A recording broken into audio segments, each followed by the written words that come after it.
일본이 한때 미국을 다 살 수 있다고 큰 소리 치던 시절 있지 않습니까? 그때 일본의 J-팝, J-드라마, 일본 관광 이게 세계적 유행을 한 건 아니었거든요. 또 세계적으로 국력이 상승한 나라라고 해서 반드시 그 나라의 문화가 세계적 유행을 하는 것도 아니었습니다. 한국은 그렇게 된 거잖아요. 국력이 상승했을 때. 그렇다면 단순히 이것이 국력 상승의 결과라기보다는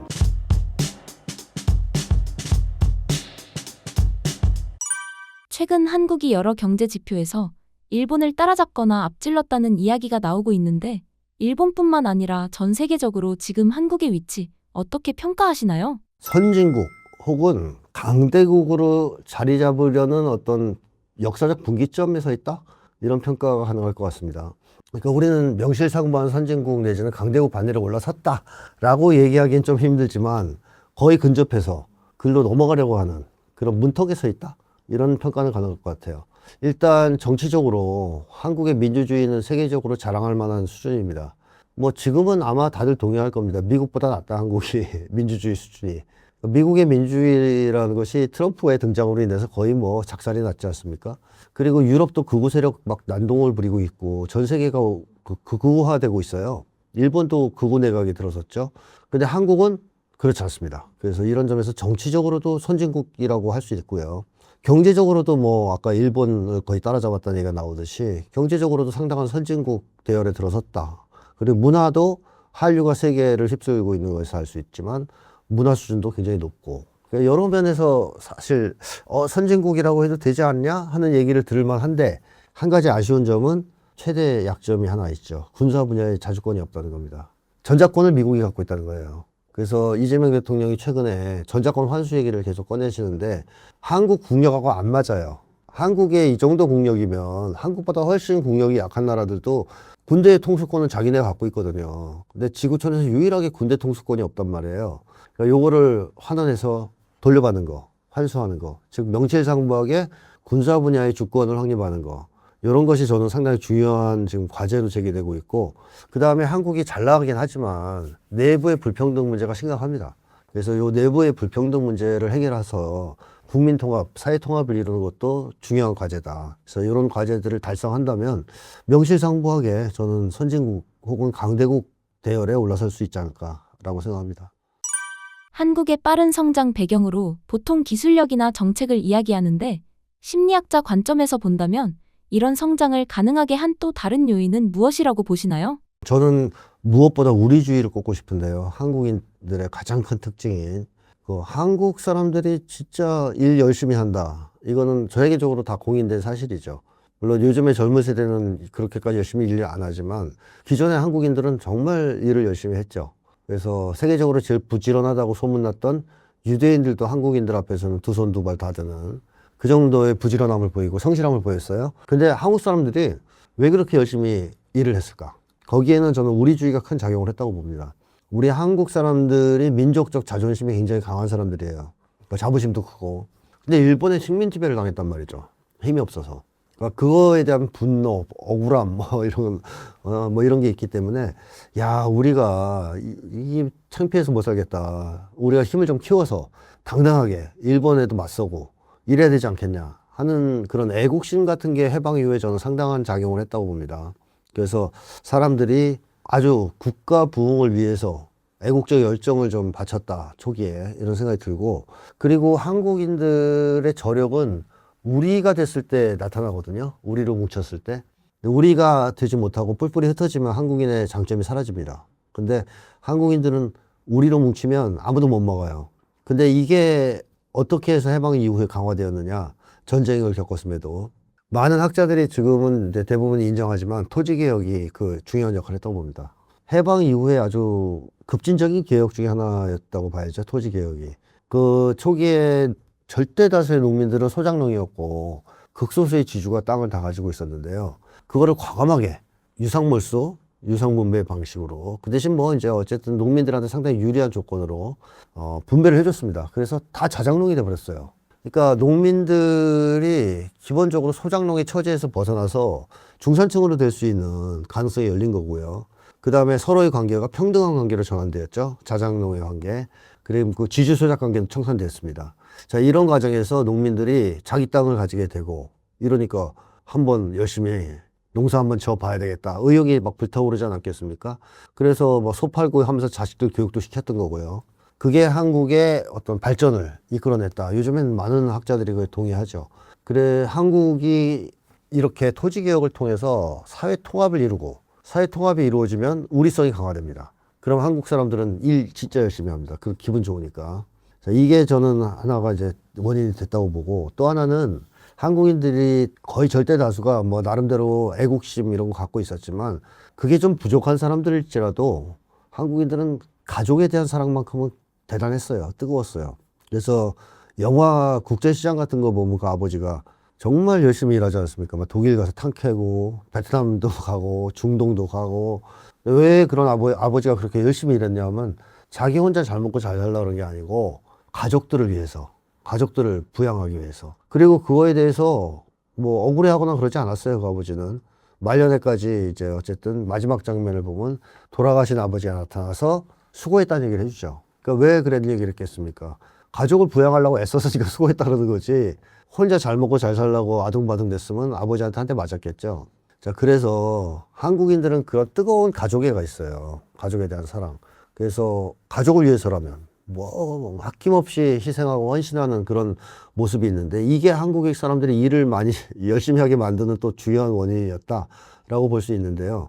이게 약화되면 약화될수록 한국은 예전과 같은 성장 동력은 나오지 않을 가능성이 있습니다. 근데 어쨌든 지금까지는 그런 것들이 우리주의가 큰 작용을 했고, 그 다음에 저는 한국인 특유의 그 개방성, 혁신성도 한 몫을 했다고 봅니다. 한국 사람들이 기본적으로 개방적인 사람들이거든요. 그거는 뭐 좀 깊이 들어가면 한국인의 인간 중심주의 내지는 인간 중심성과 관련이 있는데, 한국 사람들은 세상 만물을 대할 때 사람한테 도움이 되냐 되지 않냐의 척도로 봅니다. 그래서 이 사람한테 도움이 된다 싶으면 정말 쉽게 받아들여요. 그리고 도움이 되지 않는다 싶으면 바로 버려요. 이게 한국인들의 놀라운 개방성을 낳았습니다. 외부 세계에 대한 개방성. 그러니까 한국 사람들은 무조건 배척하고 그런 건 별로 없어요. 들어오면 일단은 접해보고, 이게 우리한테 도움이 되네, 사람한테. 그러면 받아들이고, 아니면 거부하죠. 그러니까 일본만 해도 그렇지 않습니다. 일본은 기존의 규칙, 질서, 전통, 이게 우선이고, 현재 사람에게 도움이 되냐, 안 되냐는 중요하지 않거든요. 한국은 기존의 질서, 규칙, 전통도 중시하지만 사람에게 도움되면 과감하게 옛날 거 버리고 이걸 받아들이는 경향이 있습니다. 그래서 디지털화가 빨랐죠. 한국 같은 경우가. 이런 것도 한국의 경제 성장에는 상당한 도움이 됐다. 한국인 특유의 개방성, 그 다음에 거기로부터 나오는 혁신적 성향 이런 것들이 그런 생각이 듭니다. 잠깐! 역대급 부동산 규제 속 매집 마련 막막하시죠? 위기를 기회로 바꾸는 망고쌤의 명확한 대처법 무료 강의와 특급 전자책 3종 세트를 지금 무료로 드립니다. 고정 댓글 확인하세요. K-팝 K-드라마에 이어 이제는 한국 음식, 한국 관광까지 세계적으로 주목받고 있습니다. 외국인들이 한국 문화에 끌리는 이유는 뭐라고 보시나요? 어떤 사람들은 한국의 국력 상승 때문에 그렇다라고 얘기하지만요. 한국의 국력 상승만으로 설명하기는 어렵죠. 이런 현상을. 만약에 그렇다면 일본이 한때 미국을 다 살 수 있다고 큰 소리 치던 시절이 있지 않습니까? 경제 호황기에. 그때 일본의 어떤 뭐랄까요? J-팝, J-드라마, 뭐 또 일본 관광, 이게 뭐 세계적 유행을 한 건 아니었거든요. 또 세계적으로 갑자기 국력이 상승한 나라라고 해서 반드시 그 나라의 문화가 세계적 유행을 하는 것도 아니었습니다. 한국은 그렇게 된 거잖아요. 국력이 상승했을 때. 그렇다면 단순히 이것이 국력 상승의 결과라기보다는 한국인의 민족성, 그리고 한국인의 유구한 민족 문화, 이 자체에 뭔가 외국인들의 관심과 호감을, 매력을 어떻게 느끼게 만들 수 있는 요소들이 있는 거 아니냐 하고 생각하는 게 저는 합리적이라고 봅니다. 그러니까 한국인들의 민족성 자체가 좋다는 거죠. 쉽게 그냥 우수하다는 겁니다. 또 한국의 민족 문화도 엄청 뛰어나요. 제가 볼 때는. 정말 세계에 내놔서 손색이 없는 자랑스러운 문화인데, 이런 것들이 그동안 한국이 국력이 약하면서 알려지지 않았던 거죠, 외국에. 근데 이제 국력 상승이 되면서 알려지기 시작하니까, 저렇게 좋은 거였어? 쟤네들 문화가? 쟤네들 저렇게 괜찮은 사람들이었어? 이게 이제 외국인들에게 엄청 그 매력으로 다가왔다. 저는 그렇게 생각을 해요. 그래서 예를 들면, 그 한국 드라마, 뭐, K-팝은 좀 거기도 조금 있지만 강하게 나타나는 거는 K-드라마, K-영화 뭐 이런 거. 한국 문화를 보면 그 내용, 그 안에 나오는 사람들이 한국 사람이기 때문에 한국인의 민족성이 나오거든요. 계속 드라마 주제가 대부분 우리주의라든가 아니면은 뭐 그 안에서 도덕을 중시하는 경향이 드러난다든가 등등의 한국적인 민족성이 그 한국 문화에 들어 있습니다. 그게 외국인들한테 어필을 하는 거죠. 매력적이다라고 느끼는 거고, 또 그런데 나오는 한국 문화를 보니 굉장히 매력적인 거예요. 예를 들면 대장금을 봤는데 와, 저런 뛰어난 음식 문화를 갖고 있어? 뭐 이런 감탄이 나오게 한다든가, 또는 뭐 한글을 알게 되니까 야, 저희들은 저런 문자를 만들어서 써? 이렇게 되는 거죠.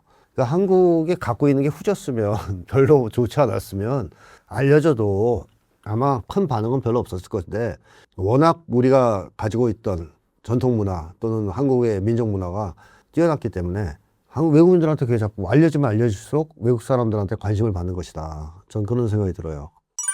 세계 어느 민족과 비교해도 한국인에게만 있는 특별한 강점이 있다면 무엇일까요? 뭐니 해도 뭐 제일 중심에 놔야 될 건 우리주의라고 생각합니다. 우리주의.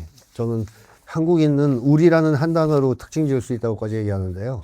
그러니까 한국인들이 우리주의가 있다는 것은 작년, 재작년에 작년인가요? 그 촛불 항쟁, 내란을 저지시킨 그걸 통해서도 세계인들한테 확인이 됐죠. 아니, 쟤들은 군대가 총 들고 왔는데 어떻게 맨몸으로 가서 저걸 막고 있지? 뭐 이게 이제 외국 사람들의 놀라운 반응이었어요. 일본, 미국 다. 그러니까 그때 일본인들이나 미국인들은 그런 얘기를 합니다. 우리 같으면 저거 무서워서 못 나간다, 저거. 근데 쟤들은 어떻게 저기 나가서 목숨을 내걸고 저 군대랑 저렇게 맞서서 저걸 물리칠 수가 있는 거냐. 이런 얘기를 하는데, 그게 바로 외국인이 가지 못한 우리주의입니다. 한국인들은 공동체의 운명과 관련된 사안이 발생할 경우 개인의 시각에서 보지 않아요. 그거를 우리의 시각에서 봅니다. 그러니까 외국인들은 나와 군대라고 생각한다면 한국인들은 아니에요. 우리와 군대라고 생각하는 거죠. 그리고 우리의 민주주의를 파괴하는 행위라고 보기 때문에 이것은 개인의 생명을 바쳐서까지 막아야 될 일로 간주하는 게 한국 사람들이거든요.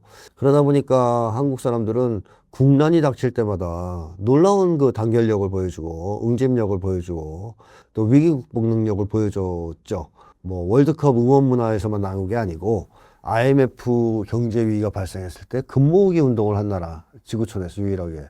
그리고 뭐 태안반도에 기름때가 유출되자 모두가 달려들어서 자원봉사해서 그걸 치우는 그런 모습을 가지고 있는, 그런 우리주의를 가지고 있는 게 바로 한국인들이다. 이런 것들이 저는 외국인들에게는 찾아보기 힘든 것이라고 생각을 하고, 그 외에도 뭐 제가 한국인의 마음 속엔 우리가 있다라는 저서에서 얘기한 인간 중심성, 그 다음에 뭐 도덕성, 비종교성, 낙천성, 이런 것들도 다 외국인들한테는 찾아보기 좀 어려운 한국인들만의 우수한 문화적, 민족적 특성이다라고 생각합니다.